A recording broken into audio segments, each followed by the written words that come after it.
Welcome to Monday's edition of COVID-19.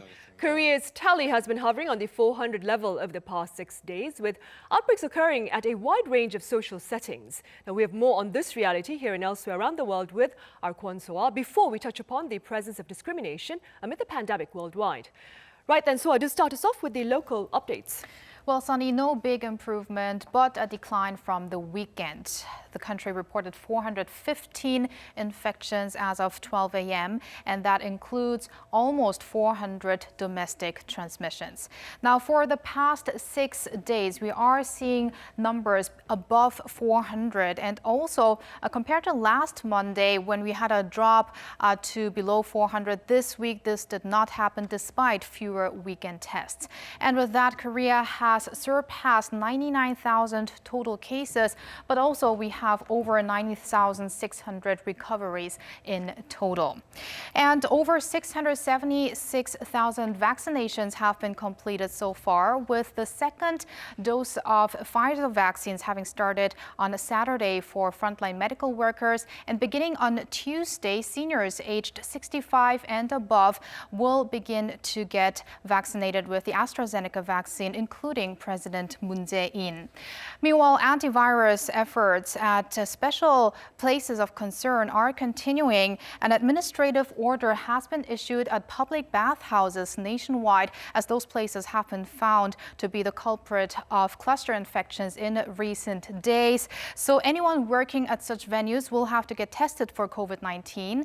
And also, pharmacies in some cities of Gyeongsangnam-do province can ask their customers to get tested for COVID-19 if they are found to have purchased any medication that could be associated with COVID-19.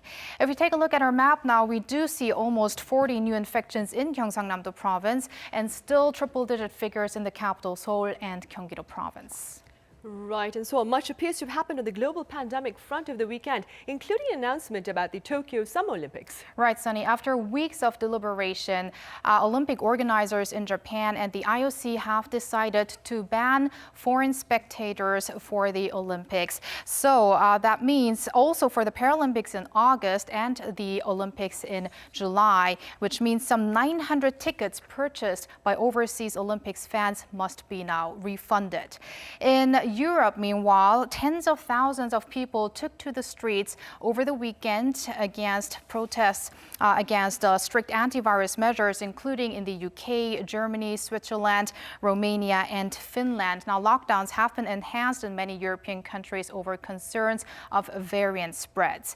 Now, the Brazilian variant, meanwhile, has now been confirmed in 7 Latin American countries, and it is raising alarm bells in this part of the world, with Brazil, for instance, seeing over 2,000 daily fatalities, and Chile recently saw its highest number of daily infections, despite being one of the fastest in vaccination process in Latin America. Let's take a closer look at the figures now. Brazil is at almost 12 million infections, and over the weekend here, Turkey has surpassed the 3 million mark with some 20,000 new infections. Also, France saw some 30,000 new cases in just a day. And with that, the total number of cases around the world stands at 123.8 million. And those are the updates I have for now. I'll be back in a bit after the government briefing. Sunny? All right, so thank you for now. Right, staying on the international front, Syria is marking a grave milestone this month amid the pandemic. 10 years of civil war, more than 470,000 people have been killed, over 1 million injured, and millions of others displaced. For more, I have Farhan Youssef live on the line. Hello, Farhan. Hi, Sunny. Now, Farhan, I believe it was last Monday, that would be the 15th of March, that you observed the 10th year of civil unrest in Syria. What is the situation there like right now, Farhan? First of all, hi, Sunny. Yes, on 15th of March, it marked the 10th year of the Syrian revolution, what we can call, or the Syrian war.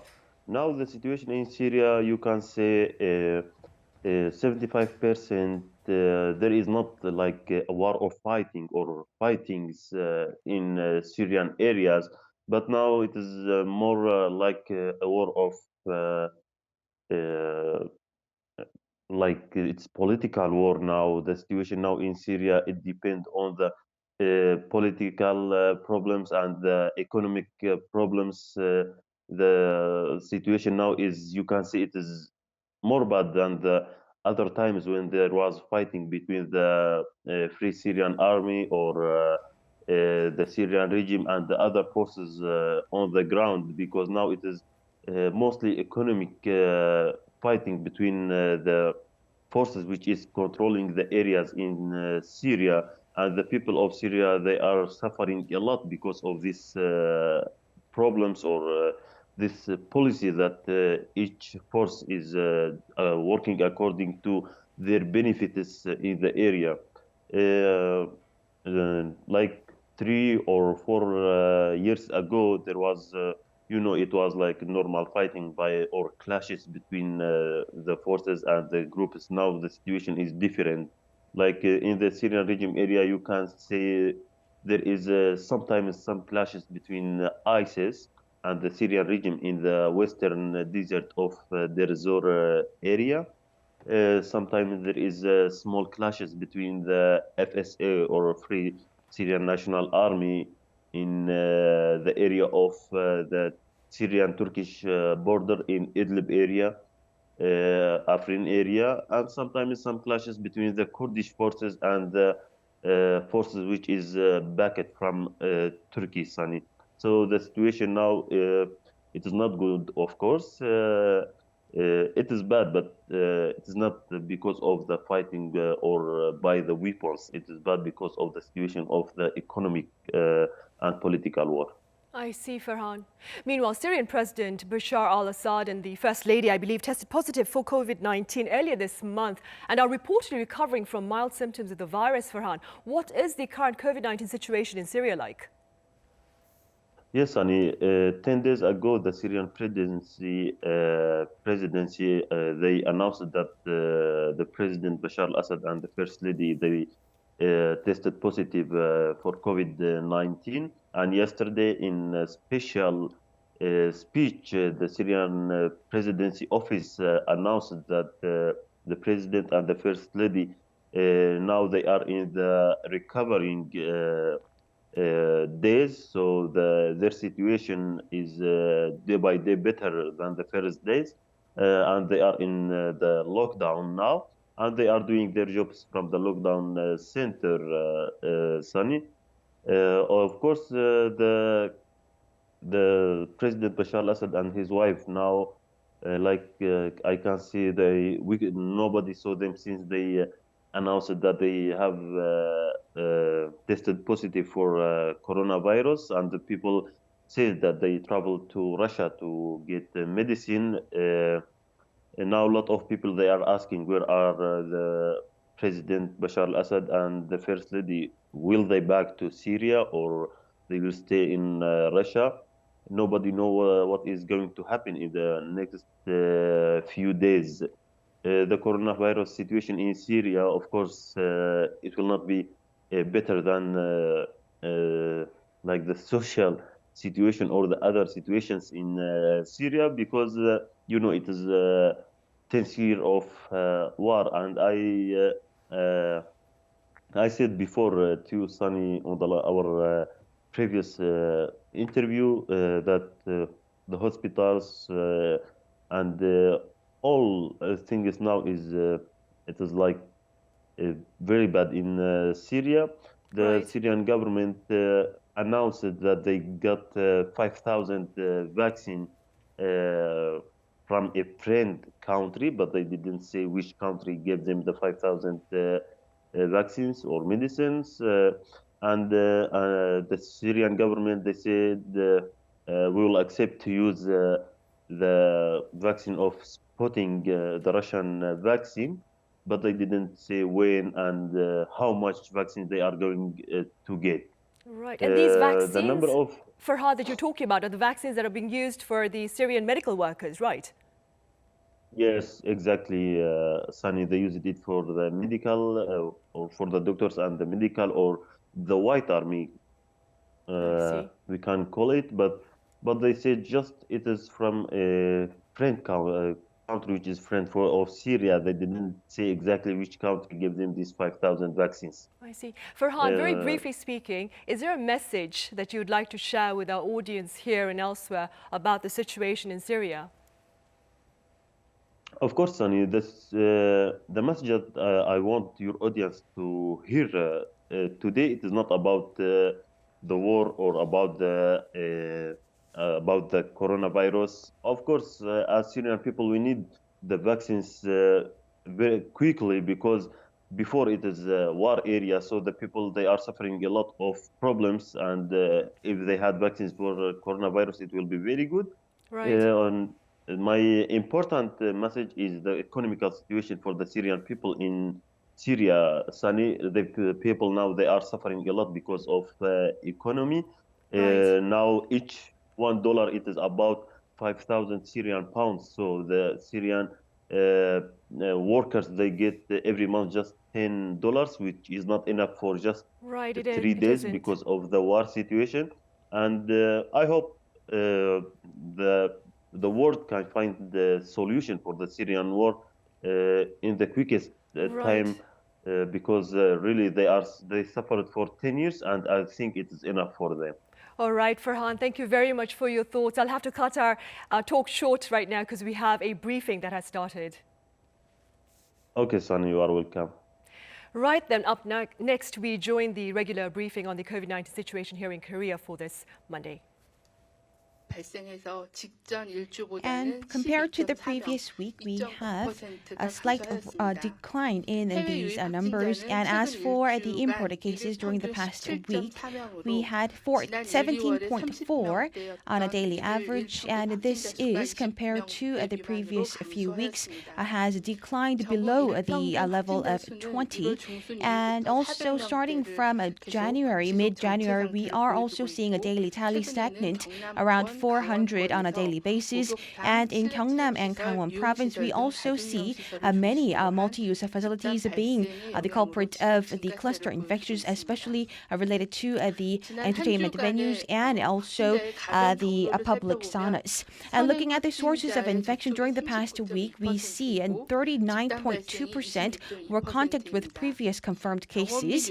And also stemming from these hospitals and nursing hospital, we also see a continued decline for the 4 straight weeks, standing at about 2%. Nevertheless, we have seen about 20% of those under investigation during the months of January to February. However, this has been steadily going on a rise and now reaches 28%. And we have 17 additional clusters being reported last week, and we had 6 workplaces. And among them, we also had 4 educational facilities, 3 hospitals, and we also had many multi-use facilities, including public bathhouses, as well as nightlife entertainment venues. And since January, we are seeing steady decline in the number of our fatalities and the number of critical or severe conditions. And the fatality rate now stands at 1.71%. Nevertheless, the fatality rate among those senior age group over the age of 80 reaches 80%. And last week we had 11 fatalities among those in the 80s.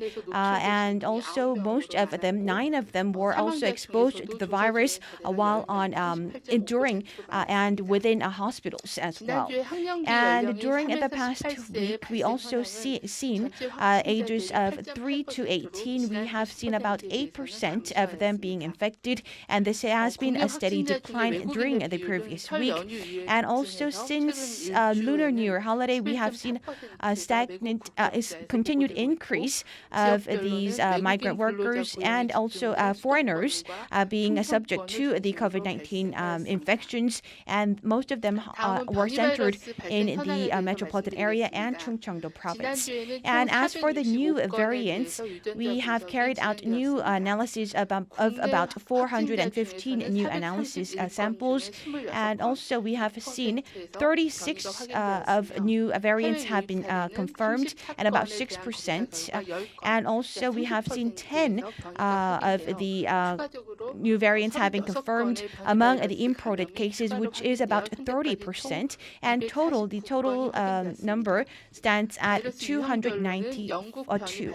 And as for the UK variants, we have 34 more of numbers, and also we have 2 additional South African variants standing at 30, and a total of 8 of Brazilian variants have been identified so far. And as for the 36 new confirmed COVID-19 and the new variants, we had 26 of them were identified here on locally, and all of them were foreigners. And this have been concluded while on analysis, and 19 of them have been related to the previous cluster infections, and also 3 of them were related to the Ulsan's public bathhouse, and also another 3 of them were confirmed to have become infected through the family gathering as well. And next, we also have some risk factors of COVID-19 here in South Korea. Continuously, we see multi-use facilities and workplaces being subject to cluster infections, and major of them, as we know, we see that those people with clinical symptoms had went to these multi-use facilities, and also the workers had also had symptoms, and also they did not have good ventilation, and they also did not have a proper management and control of these environments. And moreover, we had a delay in the early assessment and diagnosis of the patients, which has spread to the infection among many people. And moreover, we are continuously witnessing cluster infections among day-to-day facilities, especially among the public bathhouses and educational facilities, as well as among workplaces that employ migrant workers. And to this end, we are carrying out preemptive testings and extensive testings for the migrant workers and their societies. And also the second risk factor is that we have increase in the amount of travel due to the spring season, and this has led to an increase in the physical contact among people as well. Moreover, as for the multi-use facilities, we have seen that some of the people, users there had symptoms, and also the workers working there had also symptoms as well. And to this end, we are also asking for their voluntary efforts and participation in looking at their symptoms, and we are also intensifying our monitoring and quarantine measures. And third, we also see an influx of new variants, and this is posing a great risk of infection as well. And as reported, we have 26 new variants being reported here in South Korea, and we are seeing an increase of the spread of the new variants. And to this end, we are also intensifying our quarantine measures and monitoring of all of the foreign entrants, as well as those on self-quarantine after entering South Korea. At a time when we have not successfully seized the third wave, we are also seeing continuous cluster infections, and we also have possible risks of another major outbreak and a fourth wave in fact. And so we ask you to refrain from going to multi-use facilities, and also if you have any symptoms, please visit a screening clinic as soon as possible. And while you are indoors, please wear your face mask at all times, and also comply with the administration ban on gatherings of more than 5 people. And here are some status on our COVID-19 vaccinations. As of March 22nd midnight, a total of 676,607 people have been administered with the first dose of COVID-19, and about 85% of our target has been reached. At care facilities, we have inoculated about 89% of our target, and hospitals, 82% have completed their first dose of COVID-19 vaccine. And as for the Pfizer vaccines, we have had the third week of interval, that is, and we have also administered 593 people with their second dose of Pfizer Pfizer vaccine, which is about 1% of the eligible recipients. And yesterday, we had 17 new cases of adverse responses after inoculation being reported, and the total stands at 9,703. And most of them were mild and common symptoms after inoculation, including muscle pain, headache, or light fever. And this amounted to about 9,592. And we had 89 suspected cases of anaphylaxis and 6 suspected cases of severe cases, including convulsion, and 16 cases of death have been reported. And we are also probing into these cases further. And we will disclose the details today as well. And looking at the reports of the adverse responses during the past week, we have carried out about 86,000 inoculations, and about 1.7% of them showed symptoms or the adverse responses. And we see that the rate of report stands at about 1.6% for the past week, and about 1.4% during as for the accumulated number. And more female have been reported with these adverse responses, and most of them were younger age group in their 20s and 30s. And by also the facilities, we have 5.1% at the nursing hospitals, and also AstraZeneca Vaccines, 2.3% were the reports of the adverse responses, while Pfizer stands at 0.3%. And as for these clinical symptoms, we have seen about 89% of them had light fever, followed by muscle pain and headache. And we believe that most of the cases or symptoms were common symptoms after inoculation. And we also had on Friday the COVID-19 compensation analysis, and this will be also revealed to you in more detail by our special executive. And next, starting from tomorrow at the nursing hospitals and care facilities, we will be administering the vaccines to senior citizens above the age of 65. And especially these senior group, we have been giving the green light for them to receive the AstraZeneca jab, and we also are carrying out the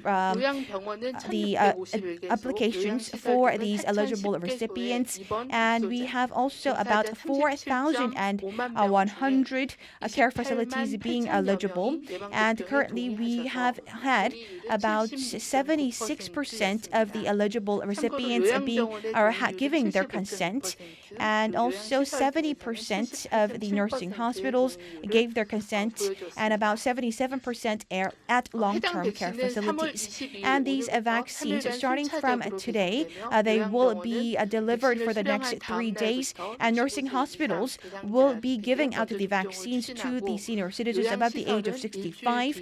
And at nursing care centers, we will be carrying out the administration from the next 1 week. And also we will be complying with the guidelines, and we will also have the in-site visit by the public doctors at the nursing care facilities. And we will also we have been disclosing the guidelines as well.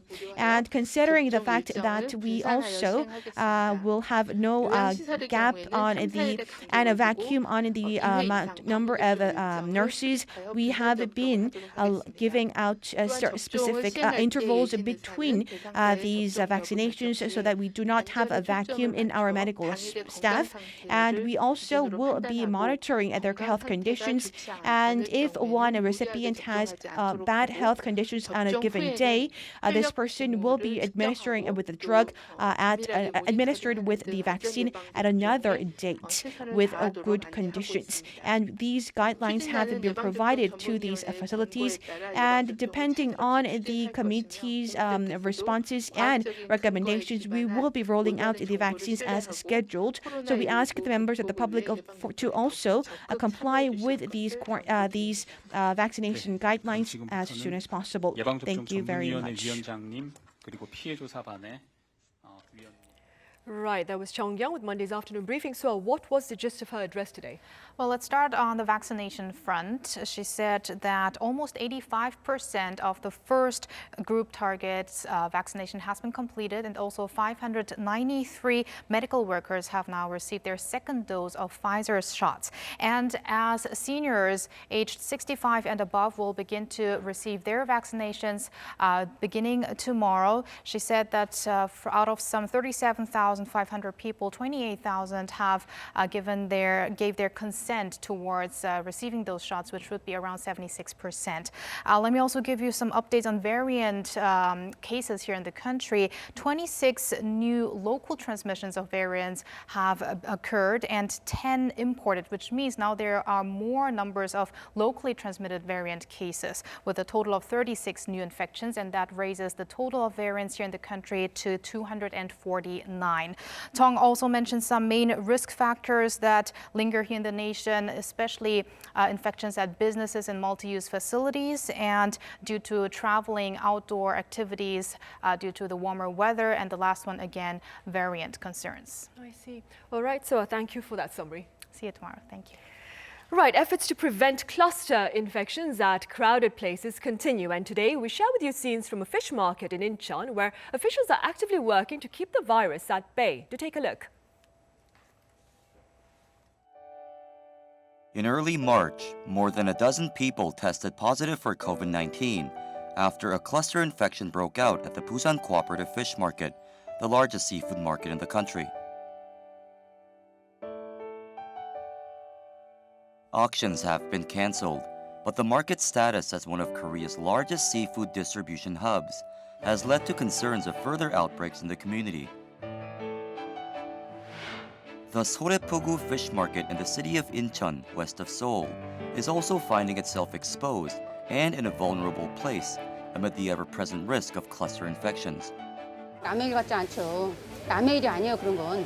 우리 저러면 안 되는데 하는 긴장을 하게 되죠. 소래포구 어시장 특성상 한 점포에서 발생을 하게 되면 300개가 넘는 점포, 더 나아가서 소래포구 전체, 그다음에 위판장까지도 영향을 미칠 수 있기 때문에 피해가 막심할 걸로 예상이 됩니다. 그래서 그런 일이 발생하지 않도록 상인들 홍보, 거리두기라든가 그런 거 계속 그 상인 조합과 협조해서 계속 수행 중에 있습니다.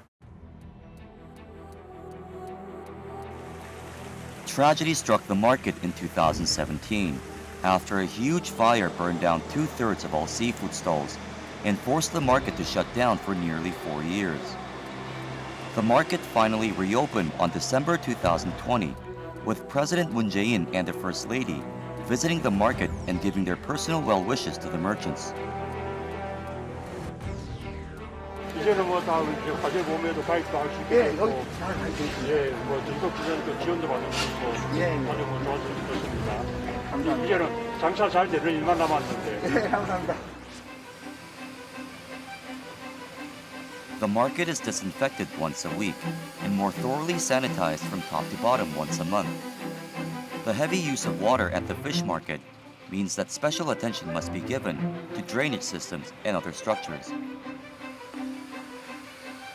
주요 출입구 6개소에 손소독제를 비치해서 상인분들과 오가는 고객분들이 자체적으로 그 손소독을 할 수 있도록 그렇게 지금 안내를 하고 있습니다. 항상 이제 위생 전문과 더불어 사회적 거리두기 준수를 위해서 매주 금요일마다 이제 어시장 상인들에게 마스크와 손소독제를 배부하는 캠페인을 진행을 하고 있습니다. The merchants themselves are taking every available precaution to prevent an outbreak at the market and to preserve their livelihoods. 각 점포별로 상인들이 마스크 착용을 하면서 손님들을 대하고 있으면서 거리두기를 하고 있고요.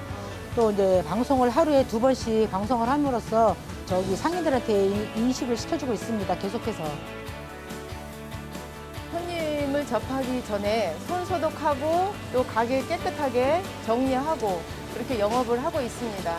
이렇게 마스크 안 쓴 분들도 있으면 저희 마스크 비치게 하나 드릴까요? 이렇게 하고 서로를 위해서 나만의 문제가 아니거든요, 이거는.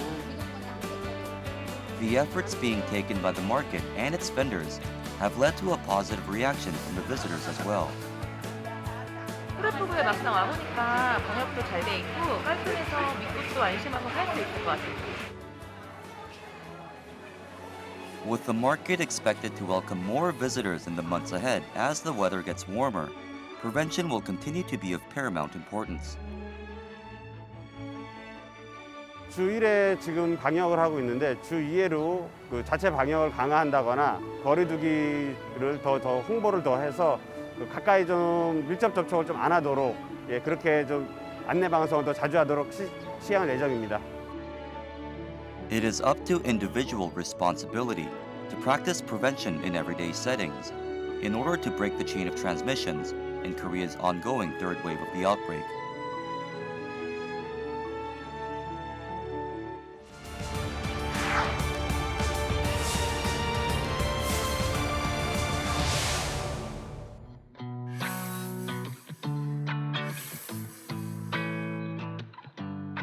Documented incidents of hate against Asian Americans have seen a skyrocketing spike over the last year, let alone the ones that happened and never get reported.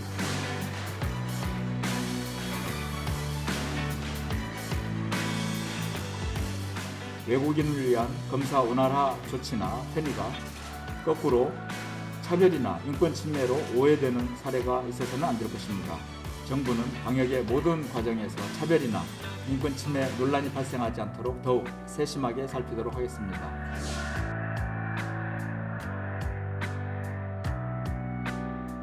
우리가 목표로 하는 일상 회복은 모두가 차별 없이 다시금 정상 궤도로 복귀하는 포용적 회복입니다.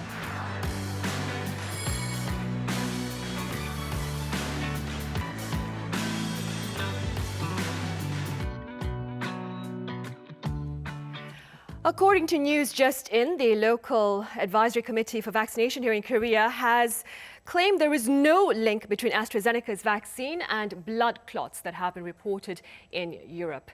Meanwhile, just this past Sunday, the world observed the International Day for the Elimination of Racial Discrimination amid a pandemic that appears to have been fueling a fresh air of animosity against Asians, as well as those who have survived COVID-19. For more on this, I have Professor Cho Hee-kyung from Hongik University. Pleasure to see you again, Professor Cho. Good to be here, I think.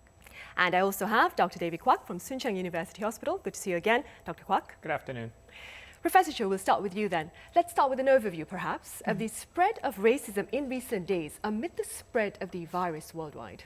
Right. So, because of the recent horrific gun violence in America, which has resulted in death of 6 Asian women among other victims, our focus is on America, and this is where we are getting a lot of data about what seems to be a racially motivated crimes against Asian Americans. But when you look at the data that's been gathered around the world by organizations like Human Rights Watch, the United Nations and European Union, we can see that violence and attacks against Asians have been on the increase in the past year.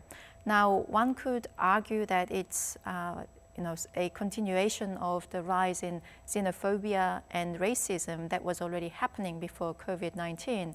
But I think as a result of the pandemic, and particularly as a result of certain leaders pointing at the origin of the virus, calling it the Wuhan virus or China virus or Kung flu, and describing it in denigrating terms, and also making it seem as if it's okay to use those kind of epithets.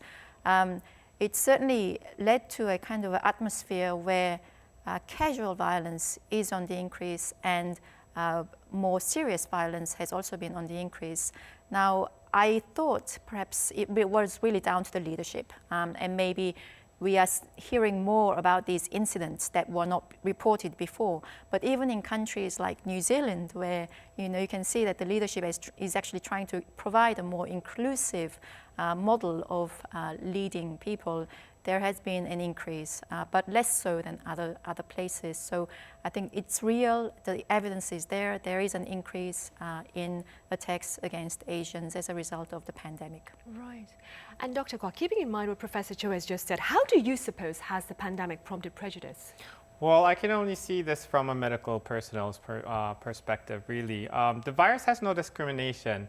It certainly could have more preference towards certain genetic codes and certain ethnicity in regards to the vulnerability the patients would have from the virus. But the virus is really a physical matter that gets attached to anybody who's exposed to it. So it would not cause a certain set of discrimination or bias in regards to who would get the virus or who would not get the virus. But on the other hand, accessibility would be a big issue. People who have less accessibility to the medical care after once they are infected with the virus would obviously have much dire consequences from the virus. So that's something that we should keep in mind in an approach to how we should handle this situation. But also, it's also the matter of where it actually came from. That's I think is being more politicized. Personally, I don't think it should matter where it actually came from, because we're as a whole world, we're really fighting against this one virus altogether. And whether it came from what country or what continent, that doesn't matter, because we just have to get over with this current situation. And once we're past that, we'll be just back to normal, the good life that we used to have before the pandemic hit. So in regards to virus creating certain hatred or discrimination, just from a medical perspective, I don't think it should be focused on what sorts of situation it would create, but rather we should just come all together to really empower ourselves to fight against the virus. Right, we should. But as of now, though, US lawmakers, in a bid to better address the COVID-19 related acts of aggression, they've drafted a bill that is waiting approval. Please tell us a bit about the COVID-19 Hate Crimes Act. Right. Certainly, but before I do that, I just wanted to make a small comment on what the good doctor has just said, saying that the origin of the virus doesn't matter. And certainly that's true, medically speaking, and it doesn't change the way that we need to respond to the pandemic. But given that countries like Australia is actually taking legal action under international law, trying to hold China responsible for its initial reaction or how it responded to the outbreak in Wuhan, and the fact that it was slow to inform other countries, and the fact that it did very little to try to sort of prepare other countries against it. It's difficult to sort of say politically that you can't say it doesn't matter. So we do need to distinguish the two and recognize that there is a problem on one level, although we need to have a different response, medically speaking. In terms of this hate crime, the COVID-19 Hate Crimes Act, it sounds more impressive than it actually is, because we need to understand the nature of a hate crime. Now, in Korea, we don't actually have a separate hate crimes act. But in the US, they have legislated, I think 47 states have legislated hate crimes law into their state law. And what it does is basically create protected groups, whether it's based on their race, ethnicity, gender, religious belief, or even sexual orientation. And so if you commit a crime against these particular protected groups motivated by a bias against those groups, then you're committing a hate crime. And so a hate crime is not a separate crime, but for example, you're attacking a person and he is an Asian, and you're attacking him not because of something that he did, but simply because he's an Asian. That would be a hate crime. The problem with hate crimes is that it's very difficult to prove, because you have to show that there was animus, a motive, and typically a criminal law is concerned with intent. Did the person actually mean to do this act, and the act itself, right? So if you actually have to prove motive, then you have to go into the person's mind and see what he was thinking at the time when he was committing that act. And so we are actually seeing that very example in this Atlanta gun violence case, where the police have come out and said, oh, he said it was about trying to deal with his sex addiction.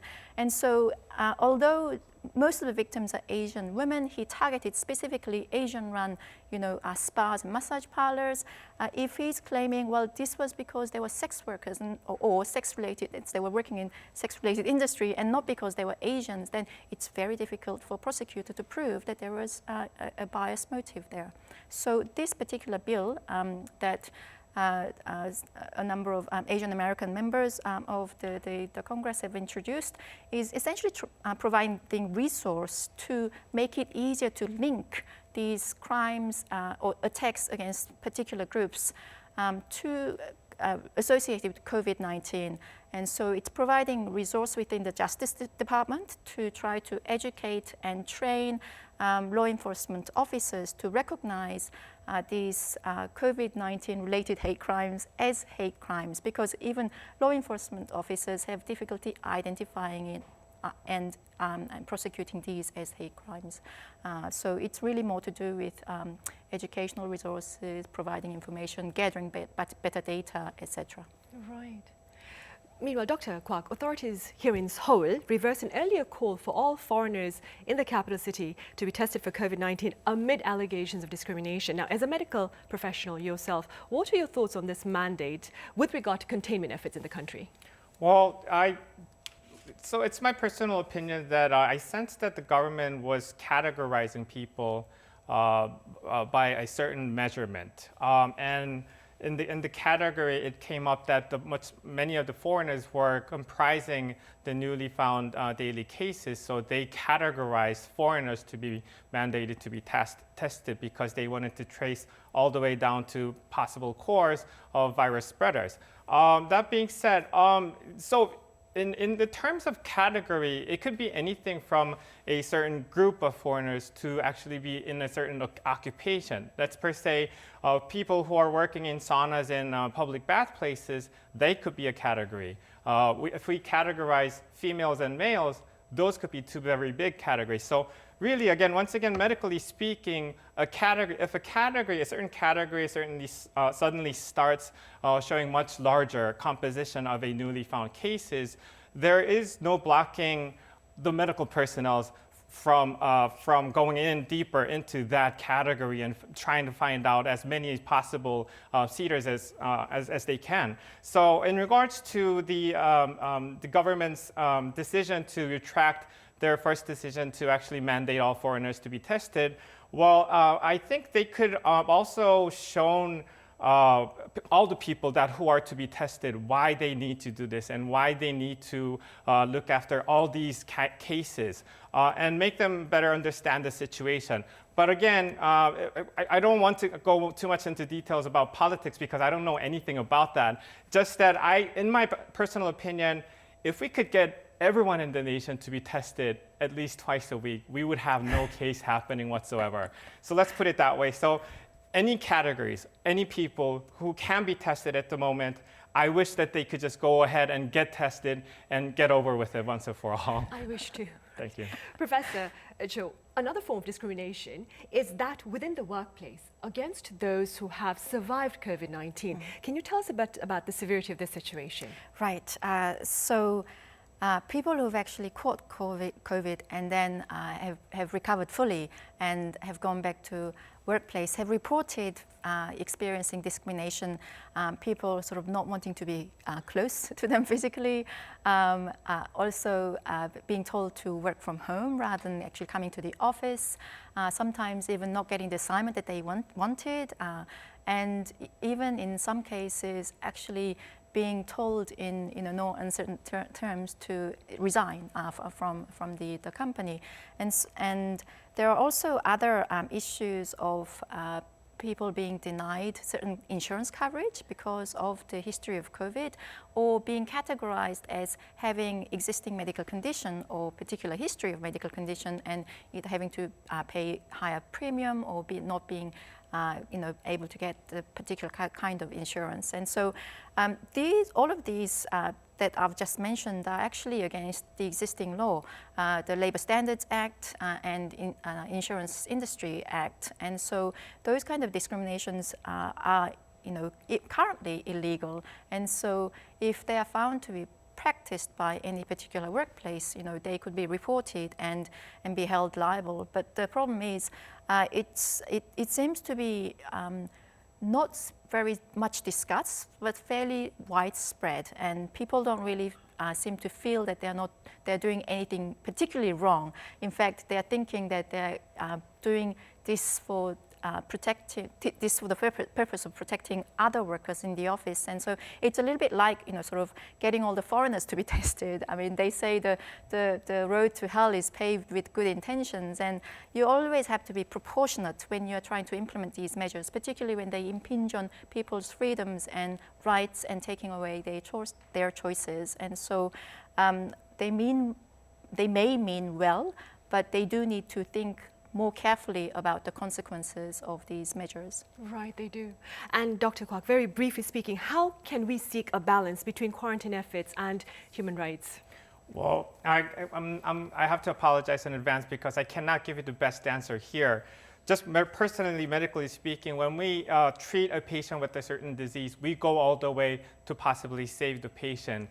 In regards to trying to cover as many people as possible so that we all can stay safe, I don't think in medical, at least sector, we cannot say we can rule out certain portion of the people and we cannot rule out certain portion of the people. So in this case, I think I would just stay with the medical sector's perspective that we need to get as many people as possible in regards to their testing and hopefully get over with this. Right. All right, Dr. Kwak, as always, thank you very much for your thoughts. And Professor Cho, thank you very much for being with us today. Thank you.